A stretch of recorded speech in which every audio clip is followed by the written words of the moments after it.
So alright guys, welcome back everyone. And finally हम यहाँ पे डिस्कस करने वाले हैं जेके बोस का मैथमेटिक्स का पेपर। ये वाला जो मॉडल पेपर है आपको जेके बोस की वेबसाइट से मिलेगा। आप वहाँ पे जाकर डायरेक्टली इसको डाउनलोड कर सकते हैं एंड इसको जो है अपनी रेफरेंस के लिए यूज़ कर सकते हैं। पेपर का यहाँ पे सॉल्व करना इंपॉर्टेंट इसलिए हो जाता है क्योंकि स्पेशली जो मैथमेटिक्स जो होता है, आप क्लियरली जानते हैं कि ये डिपेंड करता है प्रैक्टिस पे। जितना आप प्रैक्टिस करते हैं इतने ही आप जो है मैथमेटिक्स के अंदर परफेक्ट हो जाते हैं। तो बेटर है कि आप चीज़ों को इन डिटेल जो है प्रैक्टिस करें। जहाँ पे जो आपके 2022 के पेपर कंडक्ट हुए हैं उनको भी आप प्रैक्टिस करिए एंड ये जो मॉडल पेपर है इसको भी प्रैक्टिस करिए।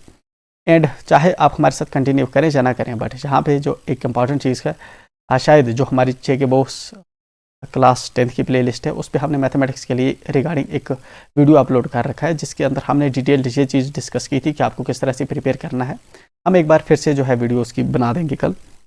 एनीवेज, यहाँ पे हम देखते हैं कुछ चीज़ समझने वाली इंपॉर्टेंट है। जिस तरह आपका साइंस पेपर पूरा जो है इसी पैटर्न पे को जो है फॉलो करता है एंड यहाँ से आपको जो है बहुत ज़्यादा आसानी मिलती है अपनी प्रिपरेशन करने के लिए। फॉर एग्जाम्पल, रियल नंबर आपका फर्स्ट चैप्टर एग्जामिनर ने आपको दे रखा है कि इसमें से 4 मार्क्स आपको पूछेगा एंड ये भी आपको बता रखा है इसने कि 1 मार्क्स का एक क्वेश्चन पूछेगा, फिर 1 मार्क्स का क्वेश्चन पूछेगा, फिर एक 2 मार्क्स का क्वेश्चन पूछेगा। मतलब इस ब्रेकअप से आपको क्वेश्चन पूछने वाला है। इसका मतलब आपका जो ये वाला जो चैप्टर होगा, आप इसके अंदर जो है अपने 1 मार्क्स के जो ऑब्जेक्टिव्स होंगे, जो एंड पे स्पेशली जो थिंग्स टू रिमेंबर वगैरह दे रखी होती है, ठीक है ना, आपकी टेक्स्ट बुक के एंड पे जो पेज होता है आप उसको क्लियरली जो है याद रखेंगे, उनको प्रैक्टिस करके रखेंगे, क्योंकि उनमें से एक क्वेश्चन 2 क्वेश्चन आपके बनेंगे एंड जो आपके जिस तरह से जो है प्रूव ये वाला जो है रेशनल है इरेशनल है, ये वाले क्वेश्चन जनरली जो है 2 मार्क्स के लिए पूछ लेता है। इससे जो है आपको आइडिया मिलता है कहाँ पे आपको जो है कौन से क्वेश्चन प्रैक्टिस करने, कौन से नहीं करने, तो शॉर्ट टाइम के अंदर जो है आप अपने टारगेट को हिट कर पाते हैं। तो ये चीज़ आई एम श्योर कि आप जो है इसको देखेंगे, बार बार देखेंगे ताकि आपको ये मतलब कि मेमोराइज हो जाना चाहिए। चाहे आपका बुक प्रिपेयर हो ना हो, बट ये आपका स्ट्रांग रहना चाहिए। तो मेक श्योर कि आप इस पर फोकस कर रहे हैं। एनीवे, हम आते हैं एंड सॉल्व करते हैं एंड हम कोशिश करते हैं कि आपका ज़्यादा से ज़्यादा टाइम जो है हमारे साथ यहाँ पे वेस्ट ना हुआ करे, क्योंकि आपका इस वक्त क्रिटिकल टाइम होता है। 80 मार्क्स आपको टोटल मिलते हैं, ठीक है ना, 3 घंटे का आपको जो है टाइम मिलता है। इन टोटल आपको जो है 40 क्वेश्चन दिए जाते हैं। 4 सेक्शंस आपके एग्जाम के अंदर होते हैं। पहले सेक्शन की बात करते हैं जिसके अंदर 20 क्वेश्चन आपको 1-1 मार्क्स के पूछे जाते हैं मैथमेटिक्स के अंदर। तो चलिए इनको ही डिस्कस करते हैं। ठीक है, कह रहा है कि क्वेश्चन नंबर 1 से क्वेश्चन नंबर 10 तक आपको MCQs देखने को मिलेंगे 1 मार्क्स के, ठीक है ना। ICF ऑफ 2 and 11 इस 2 and 11 का क्या ICF है? 2 है, 11 है, बाई 7 है, ठीक है ना। ICF हमने देखा कि हाईएस्ट कॉमन फैक्टर होता है। अब हाईएस्ट कॉमन फैक्टर जब हमें किसी का निकालना हो, फॉर एग्जाम्पल 2 का निकालना है, तो पहले हम देखते हैं कि 2 का कौन कौन सा फैक्टर। 2 का हमारे पास जो फैक्टर होते हैं, एक तो 1 फैक्टर होता है और दूसरा 2 फैक्टर होता है। इस तरह जो है हमें देखना है फॉर एग्जांपल कि दूसरा कौन सा नंबर इसने दे रखा है। दूसरा इसने नंबर 11 दे रखा है। 11 का हम देखेंगे कौन कौन सा फैक्टर है। 11 का एक हमारा फैक्टर 1 है और एक फैक्टर 11 खुद है, ठीक है ना। मतलब 11 अपने आप में जो है ये एक जो है एक प्राइम नंबर है, ठीक है ना। ये वाला 2 जो है 2 भी एक प्राइम नंबर है, ठीक है ना। जब तो 2 जो प्राइम नंबर होते हैं उनके सिर्फ ओनली 2 फैक्टर्स होते हैं, ओनली 2 फैक्टर्स, ठीक है। तो ये दोनों हमारे पास जो है प्राइम नंबर हैं। अब हमें जब कॉमन फैक्टर लिखना होता है, कॉमन फैक्टर हमारा कैसे निकलता है कि इनमें कॉमन क्या है, इनमें से कॉमन ये वाला है, ये वाला, तो इसको हम लिखेंगे ये वाला हमारा कॉमन फैक्टर है। तो कॉमन फैक्टर इन 2 का जो है प्राइम नंबर्स का जनरली क्या होता है, 1 होता है, ठीक है ना। तो 1 हमारा कॉमन फैक्टर होगा। इसके अलावा अगर किसी और का कॉमन फैक्टर कभी पूछ ले तो मेक श्योर कि आप जो है उसको वहाँ पे जो है कर पाएँ, ठीक है।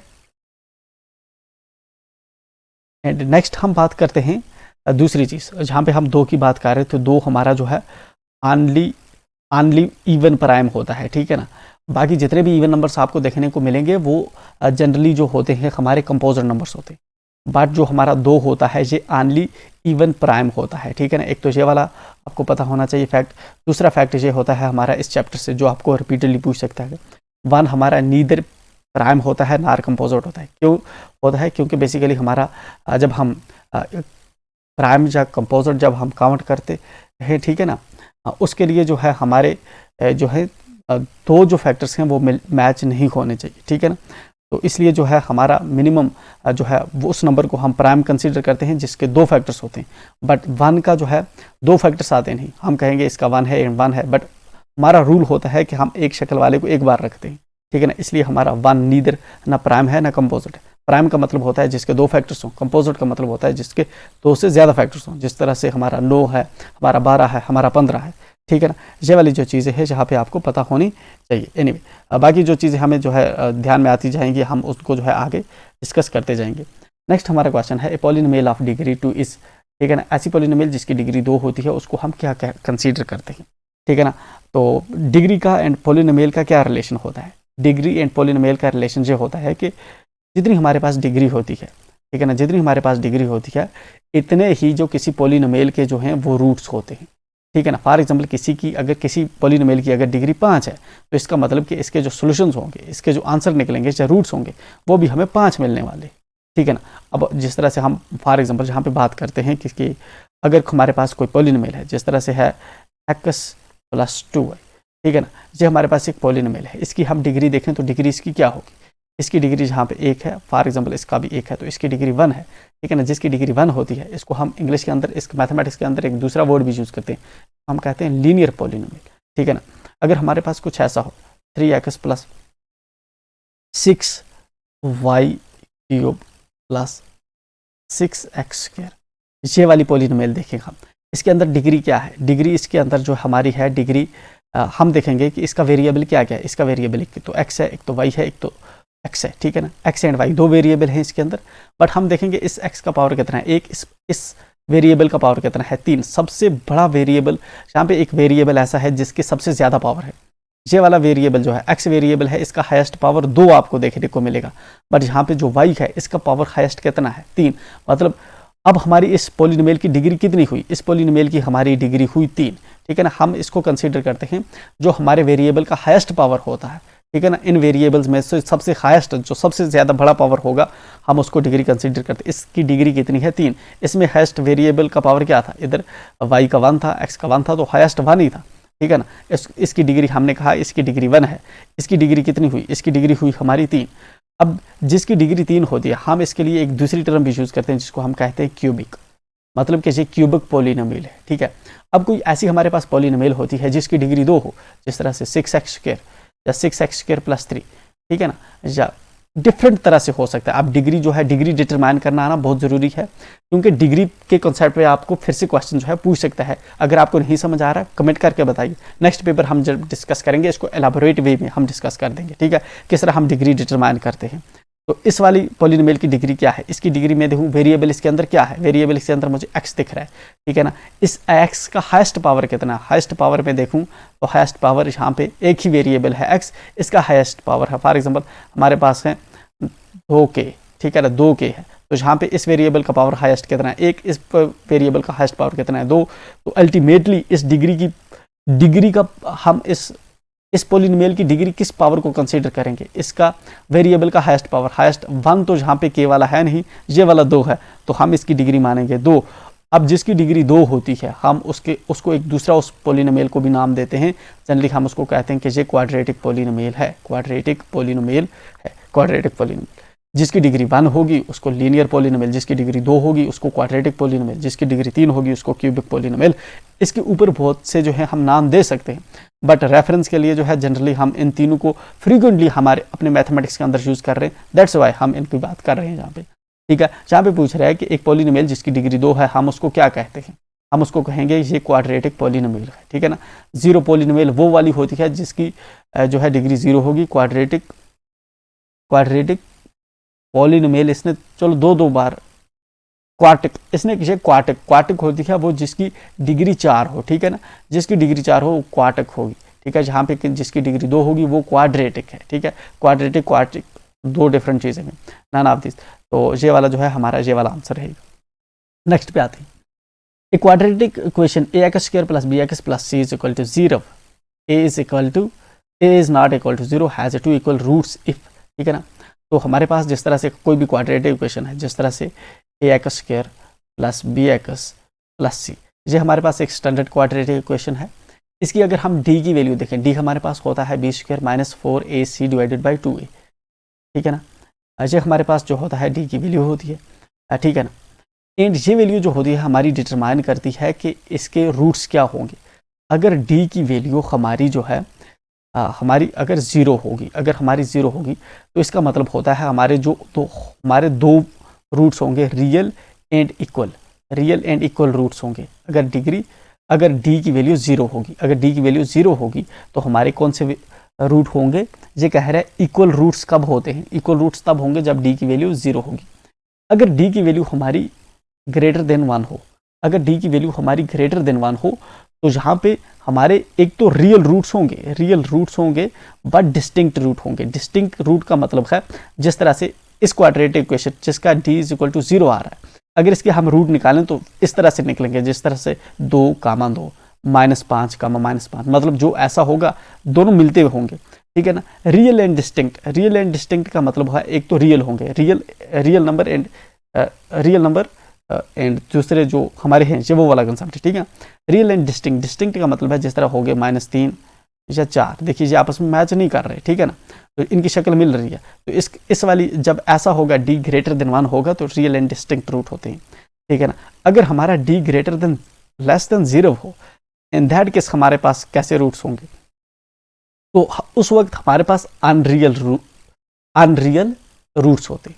रियल रूट्स जब D greater than 1, 0 equal and real roots जब डी इज इक्वल टू 0, जब D less than 0 unreal roots, ठीक है ना। तो ये 3 कंडीशन है, मे भी रिपीट करे एग्जामिनर दूसरी बार आपसे पूछे, दैट्स वाई मैंने यहाँ पे रिपीट कर दी। इस तरह से लीनियर, क्यूबिक, क्वाड्रेटिक, ठीक है ना, 2 कंसेप्ट हमने ये किए, 2 केस ये किए, एक प्राइम कंपोजिट, 2 हमारा इवन ऑनली प्राइम है, ये वाले जो है फैक्ट्स आपको साथ में याद होने चाहिए। एनीवे आते हैं नीचे, common difference of the AP, ठीक है ना। कॉमन डिफरेंस क्या है, इस एपी का कॉमन डिफरेंस क्या हो सकता है, ठीक है ना। इस तरह से यहाँ पे हम देखें तो यहाँ पे हमारी जो ठीक है ना, यहाँ पे जो हमें दे रखी है इसने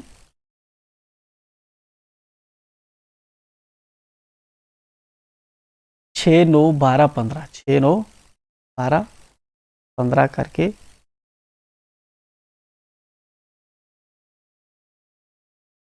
6, 9, 12, 15 एंड आगे डैश, ठीक है ना। इसके अंदर कॉमन डिफरेंस क्या होता है? कॉमन डिफरेंस होता है दो टर्म्स के बीच का डिफरेंस, ठीक है ना। 9 और 12 के बीच का फर्क या 12 और 15 के बीच, 2 कंसेक्यूटिव टर्म्स होती हैं आगे पीछे वाली टर्म्स, इनके बीच के डिफरेंस को हम कॉमन डिफरेंस कहते हैं, ठीक है ना। कॉमन डिफरेंस को जनरली हम इस स्मॉल डी से डिनोट करते हैं। तो जिस तरह से कॉमन डिफरेंस निकालने के लिए हम क्या करेंगे, सेकंड टर्म में से फर्स्ट टर्म माइनस करेंगे, कहीं से भी 9 में से 6 निकालेंगे, कितने बचे हमारे पास? 3। तो मतलब हमारा जो कॉमन डिफरेंस है वो 3 है, बट इसको हम रीटेस्ट करेंगे। अगर 12 में से 3 निकालें, 12 में से 9 निकालें, 12 में से 9 निकालें, 12 में से 9 निकालेंगे फिर भी हमें कितना मिलेगा? 3, ठीक है ना। मतलब 15 में से 12 निकालें फिर भी हमें 3 मिलेगा, तो हमारा कॉमन डिफरेंस इसका कितना हुआ? 3, ठीक है। तो यही चीज़ हमसे पूछ रहा था कि कॉमन डिफरेंस इस वाली जो हमारी ये वाली जो सीरीज दे रखी है इसमें अरिथमेटिक जो प्रोग्रेशन दे रखी है, इसका हमारा कॉमन डिफरेंस क्या निकल रहा है? तो कॉमन डिफरेंस हमारा है 3, ठीक है ना, +3 निकल रहा है, ठीक है। इसने 6 - 3 9 दिया है, माइनस प्लस का भी आपको ध्यान रखना होता है। एनीवे आते हैं नीचे, the distances of the point AX from the origin O001 is, ठीक है ना। चलिए इसको हम जो है जहाँ पे देख लेते हैं कि ये क्या कह रहा है।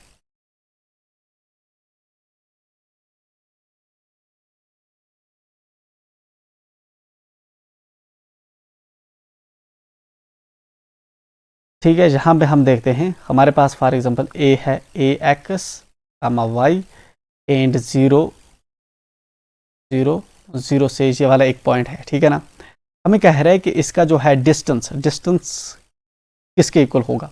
देखिए हमने जो है कोऑर्डिनेट ज्योमेट्री हमने पढ़ी, कोऑर्डिनेट ज्योमेट्री के अंदर 2 हमारे एम फार्मूले थे, एक था डिस्टेंस फार्मूला, ठीक है ना, 2 कोऑर्डिनेट्स का जो 2 डायमेंशनल का जो डिस्टेंस हम निकालते हैं, ठीक है ना, और दूसरा था हमारा ट्रायंगल का जो एरिया हम निकालते हैं, ठीक है ना। 2 हमारे फार्मूले होते हैं। यहाँ पे फॉर एग्जांपल ये हमारे कोऑर्डिनेट्स हैं, ये हमें बता रहा है XY की वैल्यू जो है हमें जहाँ पे एक जो है ये जो है जहाँ पे एक तो पॉइंट जहाँ पे है, ठीक है ना, जहाँ पे है, एंड दूसरा जो है XY पॉइंट जहाँ पे हो सकता है, जहाँ पे हो सकता है, कहीं पे भी हो सकता है, ठीक है ना। इसका जो है क्लियर नहीं है कि किस जगह पे है, ठीक है, XY, बट इसी जो हमारा ये वाला क्वाड्रेंट है इसके अंदर जो है ये होने वाला है, ठीक है ना, इस वाले में होने वाला है, ठीक है, जहाँ पे हमारी एक्स एक्सिस होती है, जहाँ पे हमारी वाई एक्सिस होती है, ठीक है ना।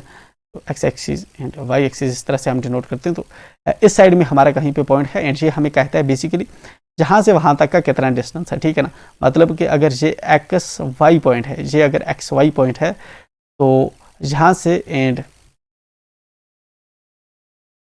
यहाँ से मतलब इस जीरो से अगर रखें, सॉरी, ये हमारा जो है किसी भी साइड में आ सकता है, ठीक है ना।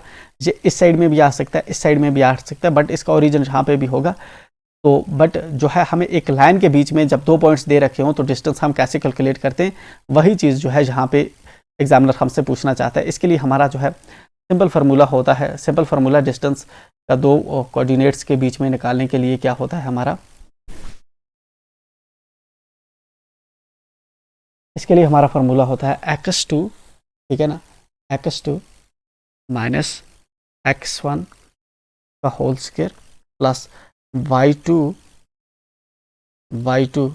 माइनस y1 का, ठीक है ना, एंड ऊपर से रूट। अब ए बी का जो हमारा डिस्टेंस होता है, ठीक है ना, ए बी का हमारा जो डिस्टेंस होता है, फॉर एग्जांपल ये हमारे पास एक लाइन है एंड इसके अंदर जो है ये वाले हमारे दो पॉइंट्स है, फॉर एग्जांपल x1 y1 दो पॉइंट्स हो सकते हैं, यहाँ पे है x2 y2, ठीक है ना। ए बी के अगर यहाँ पे जो है अगर ये दो पॉइंट्स हैं तो इनका डिस्टेंस हम किस फार्मूले से निकालते हैं, x2 माइनस x1, ठीक है ना। x2 मतलब ये वाला माइनस ये वाला इनका होल स्क्वायर प्लस y2 मतलब ये वाला माइनस ये वाला y1 का होल स्क्वायर, ठीक है ना। इसका यहाँ पे निकलेगा। बट यहाँ पे अगर हम देखें, यहाँ पे इसने हमारे दो पॉइंट दे रखे हैं, कौन कौन सा पॉइंट दे रखा है, एक तो दे रखा है इसने एक्स वाई और दूसरा इसने दे रखा है 0 0, ठीक है ना। अब देखते हैं हमारा जहाँ पे क्या है, जहाँ पे पहला इसको मान लेते हैं हमारा ये x1 है, ये y1 है, ये 0 हमारा ये x2 है, ये y2 है, ठीक है ना। x1 की जगह पे हम क्या लिखेंगे x एंड माइनस यहाँ पे x1 की जगह पे क्या लिखेंगे हम, सपोज करते हैं 0, ठीक है। ये हो गया हमारा 0, ठीक है, इसको हम मानेंगे x2, ये हो गया हमारा y2, ये हो गया हमारा x1, ये हो गया y1, ठीक है। वैसे माने कोई डिफरेंस इसमें आएगा नहीं, ठीक है। तो चलिए जस्ट x माइनस 0 क्या हो गया हमारा, ठीक है, एंड प्लस दूसरा इसको क्या हो जाएगा हमारा y माइनस 0, ठीक है ना। तो इसका होल स्क्वायर एंड इसका होल स्क्वायर एंड ऊपर जो है अंडर रूट का। अब जो है x माइनस जीरो हम देखें हमेशा एक्स स्क्वायर के बराबर होता है, y में से 0 निकालेंगे तो y स्क्वायर, ठीक है ना, under root of x square plus y square, ये वाला जो है हमारा इन दो कोऑर्डिनेट्स के बीच का डिस्टेंस जो है बनेगा, ठीक है ना। तो कहाँ पे हमें आता है x square plus y square, ठीक है। तो ये वाला हमारा जो परफेक्ट है, जस्ट उस फार्मूले पे इसने जस्ट पूछा था, मे बी नेक्स्ट टाइम जो है आपको कोऑर्डिनेट्स दें जहाँ पे जो है डिस्टेंस प्रैक्टिकली जो है निकलवाने की जो है कहे, ठीक है। तो मेक श्योर कि आप उसका ध्यान रखेंगे। A line which touches a circle at one point is called, ठीक है ना। एक ऐसी लाइन जो सर्कल को एक पॉइंट पे टच करती है हम उसको क्या कहते हैं, ठीक है। तो फॉर एग्जांपल ये हमारी सर्कल है, ठीक है ना। तो ये दोनों क्वेश्चन जो है हमें सर्कल पे ही हैं, तो यहाँ पे हम सर्कल ड्रा कर लेते हैं। ये हमारी सर्कल हुई। अब जो सर्कल ड्रा होती है, सर्कल का एक पॉइंट होता है, फॉर एग्जाम्पल ये वाला हमारा पॉइंट है, ठीक है ना। एंड सर्कल से ऐसी लाइन, ठीक है ना, इस वाले को जो सेंटर से इसके साइड तक जो जाती है इसको हम कहते हैं रेडियस, ठीक है ना। अब ये वाला जब हम कहते हैं सर्कल 5 सेंटीमीटर की है, मतलब इसका मतलब ये हुआ कि ये जो रेडियस है यहाँ से यहाँ तक का ये 5 सेंटीमीटर है। अगर ये रेडियस अगर 3 सेंटीमीटर का होगा तो हम कहेंगे कि ये सर्कल चल रही 3 सेंटीमीटर की, ठीक है ना, ये 3 मीटर की, ठीक है। एक तो ये चीज़ होती है, इसके अंदर रेडियस होता है, और दूसरा सर्कल के अंदर एक और चीज़ होती है जिसको हम कहते हैं कार्ड होती है हमारी एक सर्कल के अंदर लाइन जो एक पॉइंट से दूसरे पॉइंट तक जाती है, इसको हम कहते हैं CHORD, कार्ड। अगेन रिपीटिंग, ये वाला हो गया हमारा रेडियस, ये वाला हो गया हमारा कार्ड, ठीक है ना। अब देखते हैं हमारा एक जो है कार्ड कितने भी हो सकते हैं, किसी भी डायरेक्शन में जहाँ पे कार्ड जा सकता है, ठीक है ना। बट ऐसा कार्ड जो सेंटर से पास होकर जाए, फॉर एग्जाम्पल ये वाला हमारा सेंटर है, जहाँ से एक कार्ड है ये सेंटर से पास होकर जा रहा है, ठीक है ना। एक ये जो है जिस तरह से इसको हम कहते हैं डायामीटर, ठीक है ना। एक ऐसा कार्ड जो सेंटर से पास होकर जाता है हम उसको कहते हैं डायामीटर, ठीक है ना। बट ये जो हमारे कार्ड होते हैं ये सर्कल के बाहर नहीं जाते। आप देख रहे हैं ये सर्कल के अंदर हैं, दो जहाँ पे जो ये थोड़ा बाहर निकल गया, ये बाहर नहीं जाता, ये अंदर सर्कल के अंदर ही रिस्ट्रिक्टेड रहती है लाइन है, ठीक है। तो यहाँ पे ये हमने दो चीज़ें सीखी, एक सीखा हमने कार्ड क्या होता है, और दूसरा हमने कहा डायमीटर जो है जो सेंटर वाले पॉइंट से पास होकर जो हमारा कार्ड जाता है उसको डायमीटर कहते हैं। डायमीटर हमारा जो है ये होता है इक्वल हमारे 2 रेडियस के, ठीक है ना। अगर रेडियस 5 सेंटीमीटर का है तो 5 सेंटीमीटर का इधर, मतलब डायमीटर जो है 5 और 5 10 सेंटीमीटर का होगा, ठीक है। तो ये हो गया हमारी कार्ड, डायमीटर, रेडियस, ये वाली चीज़ें। और इसके अलावा अब सर्कल के अलावा थोड़ा सेकेंडरी कॉन्सेप्ट पे जाते हैं, ये तो बेसिक था, लेकिन अगर कोई ऐसी लाइन जो बाहर से इस तरह से टच करके जाए, ठीक है ना, सर्कल को जो बाहर से टच करके जा रही है, फॉर एग्जाम्पल हमारे पास एक सर्कल है, हमने इसको जो है इस तरह से टच करवाया, ठीक है ना, ये जो है इसको बाहर से टच करके जा रही है, ठीक है ना, किसी एक पॉइंट पे, हम इसको कहते हैं tangent, TANGENT, tangent, card, diameter, radius, ठीक है ना। टेंजेंट की हम बात कर रहे हैं, टेंजेंट होता है हमारे सर्कल को बाहर से कोई एक लाइन टच करके जा रही है, दैट्स आवर टेंजेंट, ठीक है। एंड यहाँ पे एक और बात याद रखने वाली है कि ये जो टेंजेंट होता है, अगर रेडियस हम ड्रा करें इस पॉइंट पे, तो जहाँ पे ये 90 डिग्री का एंगल बनाता है। जब आपने सर्कल के क्वेश्चन किए होंगे तो आई एम श्योर ये वाला जो है आपने कॉन्सेप्ट वहाँ पे सीखा होगा। बट टेंजेंट के साथ मिली हुई एक और चीज़ होती है जिसको हम कहते हैं सेकंड, ठीक है ना। तो सेकंड बेसिकली हमारी एक लाइन होती है, बाहर से लाइन आ रही है, एंड ये लाइन हमारी सर्कल को 2 हिस्सों में काट रही है, चाहे ये यहाँ से काटे, चाहे ये सर्कल को इस साइड से काटे, किसी जगह से भी काटे, मगर सर्कल के ये 2 पीस कर रही है, ठीक है ना। टेंजेंट क्या कर रहा था, सिर्फ ऐसे साइड से टच करके जा रहा था, बट जो हमारी सेकंड होती है, SECANT, सेकंड होती है, ये सर्कल को बीच में से काट रही है। तो यहाँ पे हम बात कर रहे हैं, क्या कह रहे हैं, a line which touches the circle, सिर्फ जो लाइन को टच कर रही है, ठीक है ना। तो हम इसको क्या कहेंगे, हम इसको कहते हैं टेंजेंट, ठीक है। कार्ड तो अंदर होती है रिस्ट्रिक्टेड, सेकंड होती है सर्कल को 2 लाइन में जो है डिवाइड करती है। Area of circle is given भाई। नेक्स्ट क्वेश्चन है हमारा, हमारी जो सर्कल होती है उसका एरिया हम किस तरह से देते हैं, ठीक है। तो एरिया हमारा जो होता है सर्कल का वो होता है पाई आर स्क्वायर के, ठीक है ना। What does we mean by area, ठीक है। जब एरिया का मतलब होता है कि फॉर एग्जाम्पल से है, हम इसको अगर पेंट करना चाहें, जिस तरह मैं पेंट करना चाहता हूँ, ठीक है ना, जिस एरिया में मैं पेंट कर रहा हूँ ना, इसको हम एरिया कहते हैं। यहीं पे हमारे पास एक कॉन्सेप्ट होता है जिसको हम कहते हैं पेरीमीटर, ठीक है ना। पेरीमीटर का क्या कॉन्सेप्ट है, फॉर एग्जाम्पल यही सर्कल है, ये वाली सर्कल, अभी मैंने इसको पेंट नहीं किया, एंड अब मैं इसको थोड़ा यहाँ से काट के इसको मैं अगर खोलूँ, मैंने इसको काटा, इसको खोला, मैंने इस तरह वायर बनाई सीधी, ठीक है ना, इस पूरे की, इसकी मैंने जो है काट के मैंने इसको इस तरह सीधी वायर बनाई, तो इस यहाँ से यहाँ तक का इसका कितना डिस्टेंस होगा, ठीक है ना, इसको हम कहते हैं पेरीमीटर। या इसको दूसरी तरह से यहाँ पे अब टेक्निकल वे में अगर समझे, फॉर एग्जांपल ये जो है इसको यहाँ से बाहर से जो है इसका जो है कितना मुझे जो है लेंथ है, ठीक है ना, लेंथ इसकी बाहर से जो है सर्कल की कितनी लेंथ है, हम उसको कहते हैं पेरीमीटर। उसको मेजर करने का हमारा इसके लिए हम वर्ड यूज करते हैं सर्कमफ्रेंस, ठीक है ना। पेरीमीटर जो होता है सर्कल है, उसको सर्कमफ्रेंस कंसीडर करते हैं, इसके लिए फॉर्मूला होता है हमारा 2πr, ठीक है। 2πr सर्कमफ्रेंस होता है जिसको हम पेरीमीटर भी कहते हैं, πr स्क्वायर इसका जो होता है सर्कल का एरिया होता है। वो करते हैं नेक्स्ट पे, एंड नेक्स्ट हमारा क्वेश्चन है question number 8, which of the following can not be probability of an event, ठीक है ना। इनमें से कौन सी हमारी जो है एक इवेंट की प्रोबेबिलिटी नहीं हो सकती, ठीक है ना। हमेशा एक बात याद रहे कि हमारी कोई भी इवेंट जब होता है, या तो उसकी प्रोबेबिलिटी 0 होगी, या उसकी प्रोबेबिलिटी 1 होगी, या इनके बीच में होगी। कभी भी हमारी प्रोबेबिलिटी, ठीक है ना, इसके बियॉन्ड नहीं होती, ठीक है ना, ना इधर होती है ना इधर होती है, ठीक है ना। जब भी कोई इवेंट होता है उसकी प्रोबेबिलिटी या तो 0 होगी, या तो 1 होगी, या तो इनके बीच में होगी। अगर 1 होगी इसका मतलब ये श्योर इवेंट है, ये मतलब इवेंट 100% होने वाला है, ठीक है ना। अगर 0 प्रोबेबिलिटी होगी इसका मतलब कि ये वाला इवेंट 100% चांसेस हैं कि ये वाला इवेंट नहीं होगा। इनके बीच में प्रोबेबिलिटी होगी तो वैसे हम डिसाइड करते हैं। अब प्रोबेबिलिटी को हम दूसरे तरीके से भी डिफाइन करते हैं, किसके, परसेंटेज के वे में, ठीक है ना। अगर 15% हो तो हम कहेंगे ये प्रोबेबिलिटी है, 50% हो तो ये कहेंगे प्रोबेबिलिटी है। अगर हमें कोई कहे कि 50 ये प्रोबेबिलिटी है, ये नहीं है, हमने कहा हमेशा 0 और 1 के बीच में नहीं होगी, ठीक है ना।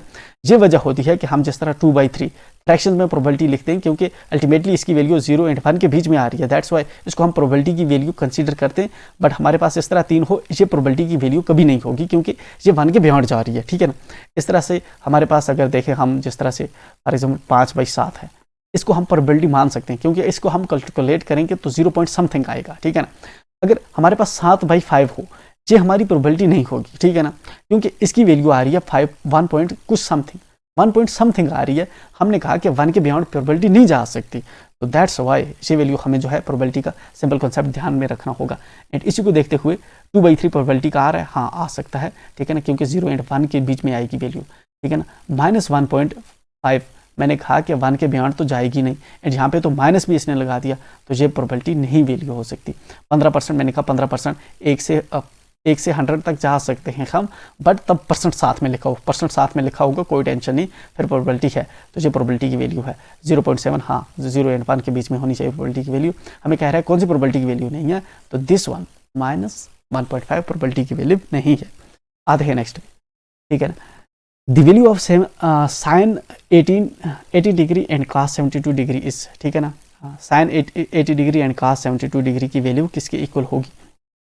देखिए यहाँ पे देखते हैं हम, ये है साइन हमारा कौन सा 18 डिग्री एंड नीचे है हमारा cos 72 डिग्री, ठीक है ना।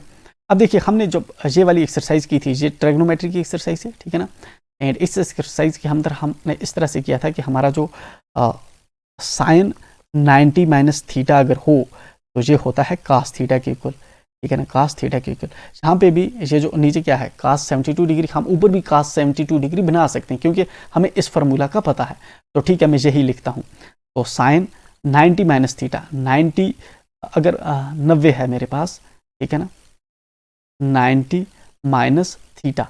अब 90 माइनस थीटा के यहाँ पे क्या कितनी वैल्यू है 18। अगर 90 में से मैं कितने निकालूं कि 18 बचेंगे, अगर 90 में से मैं 72 निकालूं, ठीक है ना, 72 निकालूं तो 18 बचेंगे।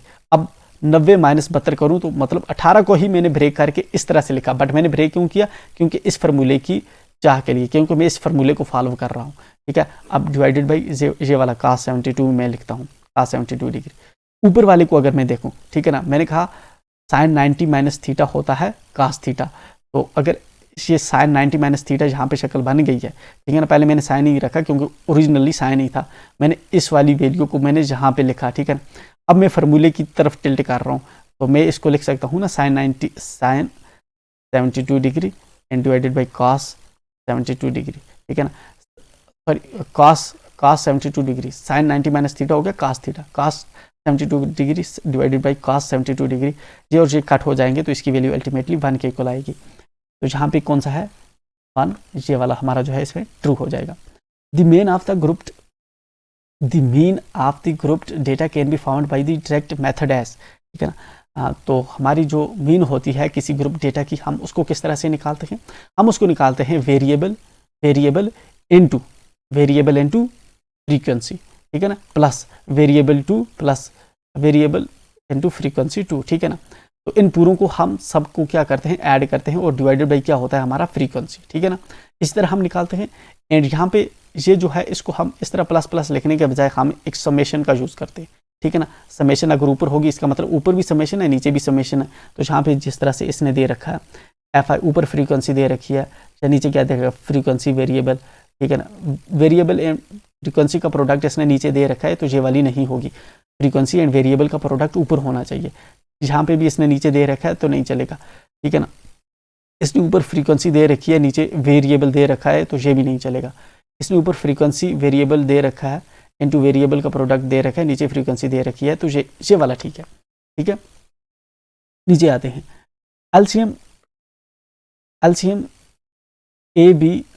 LCM cross ICF of a b is equal to किसके इक्वल होता है, ठीक है ना।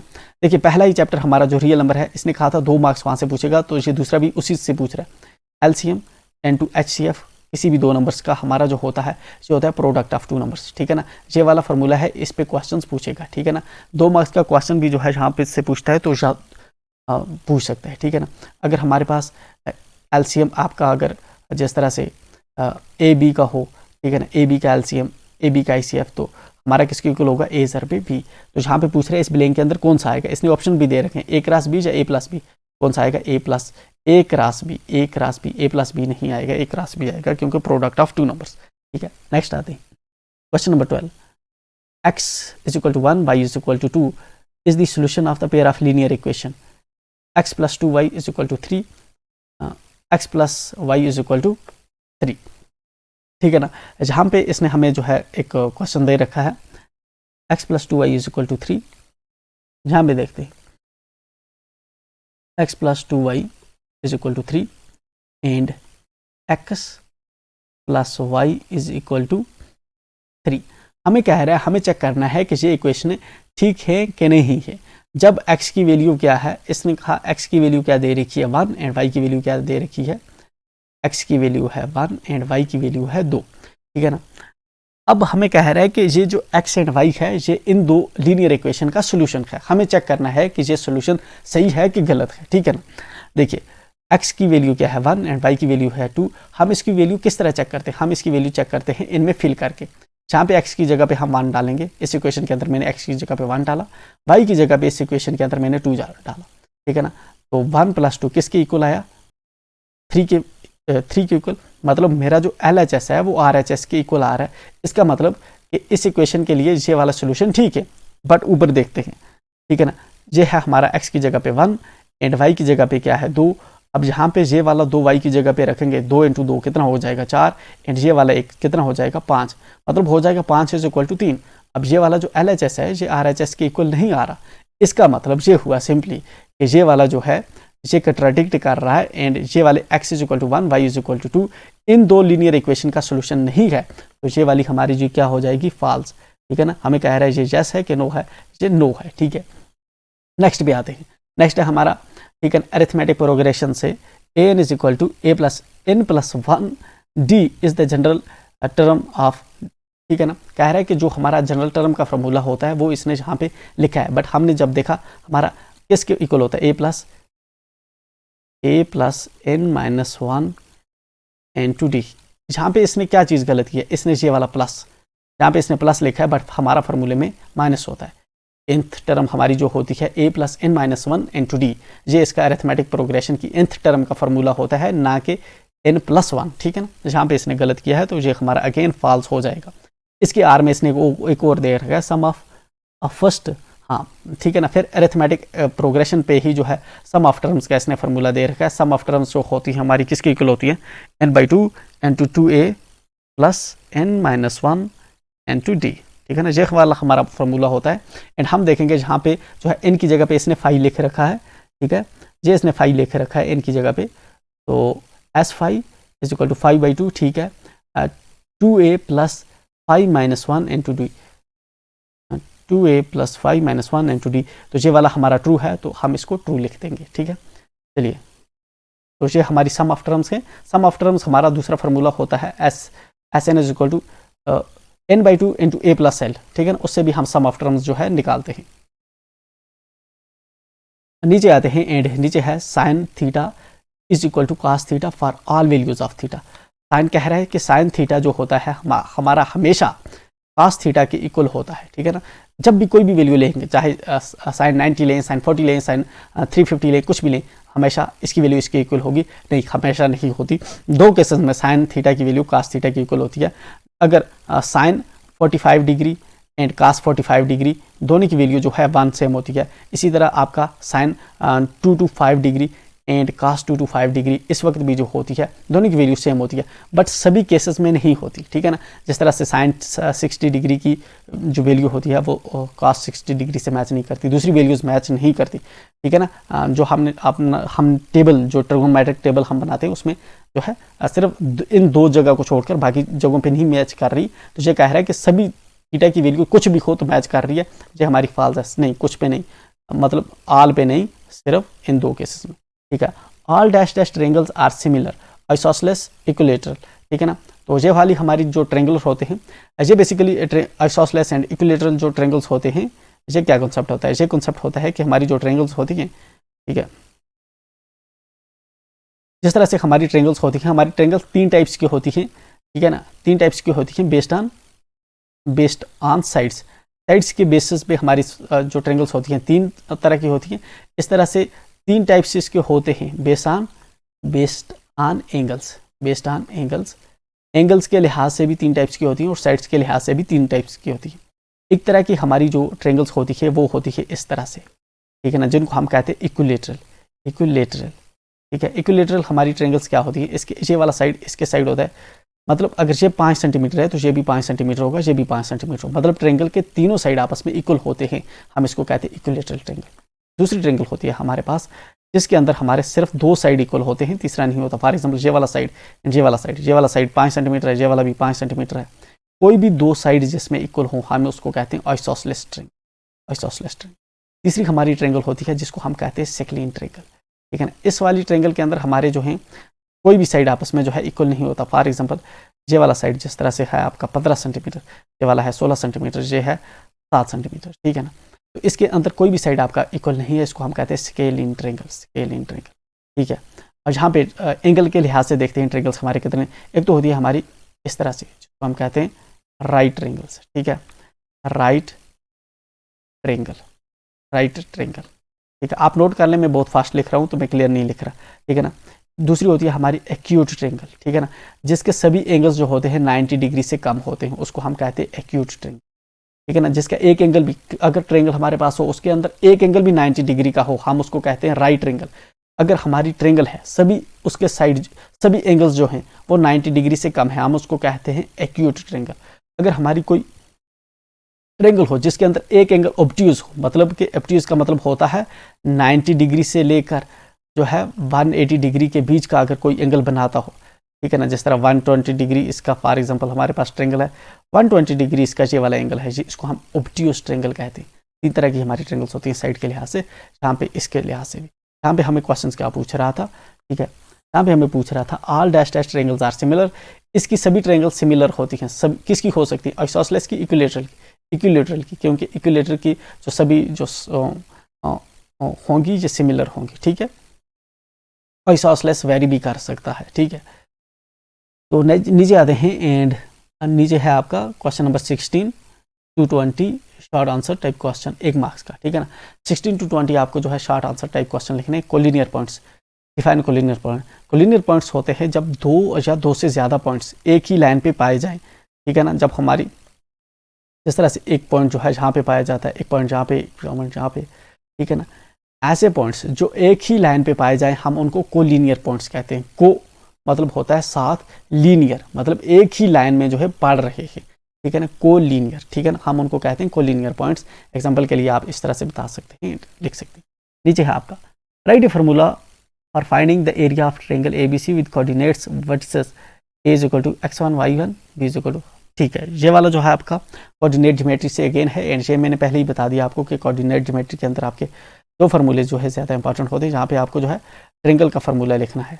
फॉर एग्जांपल ये वाली आपकी ट्रायंगल है, एंड मानते हैं ये है आपका इसकी x1 y1, ठीक है ना, ये है आपका x2 y2, एंड ये वाला है आपका x3 y3, ठीक है ना। एंड एज्यूम करते हैं ये है a, ये है b, ये है c। हमें फार्मूला लिखना है। इसका फार्मूला हम जो है देखिए इसका लंबा फार्मूला होता है, ज़्यादा तो नहीं हो सकता, इसलिए मैं किस तरह से मैंने रखा है पहले 1/2, फिर उसके बाद मैं देखता हूँ अगर मैं यहाँ से लूँगा x1, ठीक है ना, तो मैंने लिखा जहाँ से क्या लिखा मैं इस पूरे को इस तरह से किया, फिर मैं लिखता हूँ x1। जब मैंने लिखा x1 फिर उसके बाद अगर मैंने जहाँ से x1 लिखा अब मैं जहाँ पे आता हूँ, ठीक है ना, ये इसको और इसको लिखता हूँ मैं, समझ आई, ठीक है। x1 मैंने लिखा, x1 के बाद जो है आप माइंड मैप बना के रखेंगे y2, ये है ना y2, माइनस में क्या लिखूंगा y3, ठीक है ना, y2 के बाद, ठीक है,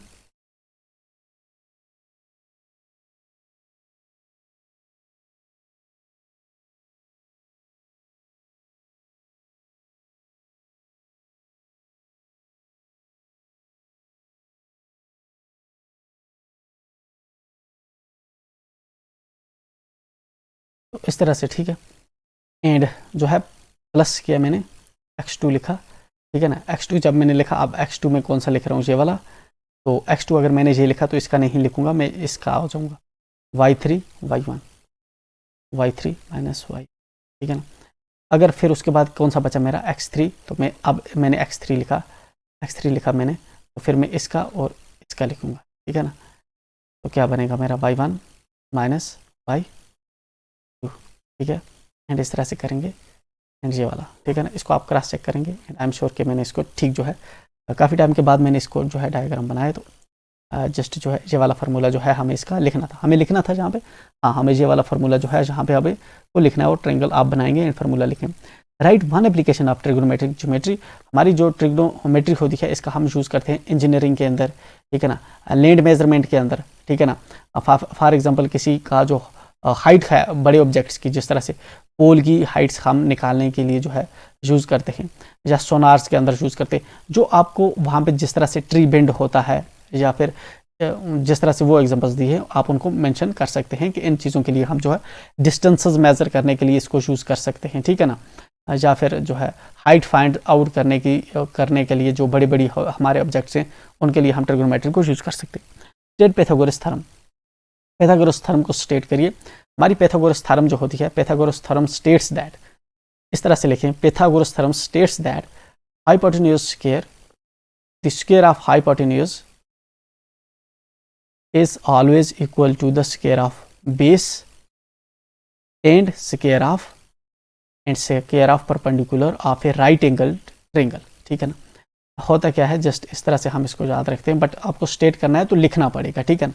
तो हाइपोटेन्यूज फॉर एग्जांपल ये वाला हमारा जो इधर अगर 90 डिग्री का एंगल बन रहा है तो इसके अपोजिट वाले को हम हाइपोटेन्यूज कहते हैं, ठीक है ना। एंड इसमें से इसको बेस मान लेंगे या इसको बेस मान लेंगे, इसमें जो है हमें फ़र्क नहीं पड़ता, अनलेस कि हमें जो है जहाँ पे जो है थीटा वगैरह ना दिए हों, ठीक है ना, वैल्यूज ना दिए हों, तो जनरली हम इस तरह से रखते हैं। हाइपोटेन्यूज बेस परपेंडिकुलर, हाइपोटेन्यूज का स्क्वायर हमेशा बराबर होता है a square is equal to, hypotenuse का स्क्वायर जे जो होता है हमेशा बेस स्क्वायर प्लस परपेंडिकुलर का स्क्वायर होता है। मैथमेटिकली आप तो है इसको इस तरह से मेंशन करेंगे एंड इसको लिखेंगे भी, ठीक है, जिस तरह मैंने बताया। If P is equal to 0.5 find P nought, ठीक है ना। तो ये हमारा जो है प्रोबेबिलिटी का क्वेश्चन है, ठीक है ना। तो प्रोबेबिलिटी का क्वेश्चन क्या होता है, फॉर एग्जांपल हमारे पास जो है कोई इवेंट है P इज इक्वल टू ई, ठीक है ना, P इज इक्वल टू ई हमारे पास अगर दे रखा है फॉर एग्जांपल जिस तरह से 0.7, ठीक है ना, हमें पूछ रहा है कि P नॉट किसके इक्वल हो, P था तो P नॉट हम इस तरह से रेफर करते हैं, ऊपर से इस तरह लगाएंगे, इसका मतलब P नॉट ये हमेशा बराबर होता है माइनस PE, ठीक है ना, इसके इक्वल होता है, ठीक है, किसके इक्वल, ये P नॉट हमारा होता है 1 माइनस ये वाला PE, ठीक है ना। P नॉट E होगा हमारा 1 माइनस PE के, ठीक है ना। तो इसको हम करेंगे 1 माइनस 0.7, ठीक है ना। एंड हमें जो वैल्यू निकलेगी हम उसको फॉर एग्जाम्पल जहाँ पे हमें वैल्यू निकल रही है 0.3, ठीक है ना। ऊपर जो हम देखें इसमें हमें क्या वैल्यू निकल रही है, इसमें है 0.5, तो 0.5 जो है इस तरह करेंगे, फिर 0.5 निकलेगा तो ये 0.5 ही आएगा, ठीक है। आप मगर इसको करेंगे इसी तरह से में आपका क्या आएगा 0.5। Given r is equal to 1 find the volume of sphere, अगर r आपको 1 दे रखा है तो आपको जो है वॉल्यूम जो है स्फीयर का निकालना है। बेसिकली जहाँ पे जो है इसकी मंशा है कि आपको पता हो कि स्फीयर का वॉल्यूम का फार्मूला क्या होता है। स्फीयर के वॉल्यूम का फार्मूला होता है 4/3 पाई r क्यूब, ठीक है ना। अब r की वैल्यू अगर 1 दे रखी है, ठीक है ना, r की वैल्यू 1 है, put r is equal to 1 हम लिखेंगे एंड 4/3 पाई एंड r की जगह पे हम लिखेंगे 1 का क्यूब, 1 का क्यूब अल्टीमेटली 1 हो जाएगा एंड 4/3 पाई, ठीक है ना। तो ये आपके जो है इसकी वैल्यू निकल आएगी। आप चाहे तो इसको फर्दर जो है कैलकुलेट कर सकते हैं, पाई को जो है 4/3 इंटू 22/7 लिखते हैं, या फिर आप जो है 22/7 की जगह पे 3.14 भी लिख सकते हैं एंड देन उसको अकॉर्डिंगली जो है कैलकुलेट कर सकते हैं। इधर हम ये आपने किया सफिशिएंट है, जस्ट एग्जामिनर को पता चल जाएगा कि आपने जो है एग्जाम को इसको जो है कर लिया है। विद दिस ये हमारे ऑब्जेक्टिव्स जो थे हो गए। अब जो है नेक्स्ट जो क्वेश्चंस के हम ये वाला नेक्स्ट सेक्शन जो है इसको नेक्स्ट टाइम के अंदर जो है करेंगे। इस वक्त काफ़ी देर हो चुकी है, लगभग जो है रात के 3 बज चुके हैं, राइट। ओकिंग एंड एनीवे जो है हमें जहाँ पे क्लोज करना होगा सेशन, कल मिलते हैं, ठीक है। Till then bye and enjoy.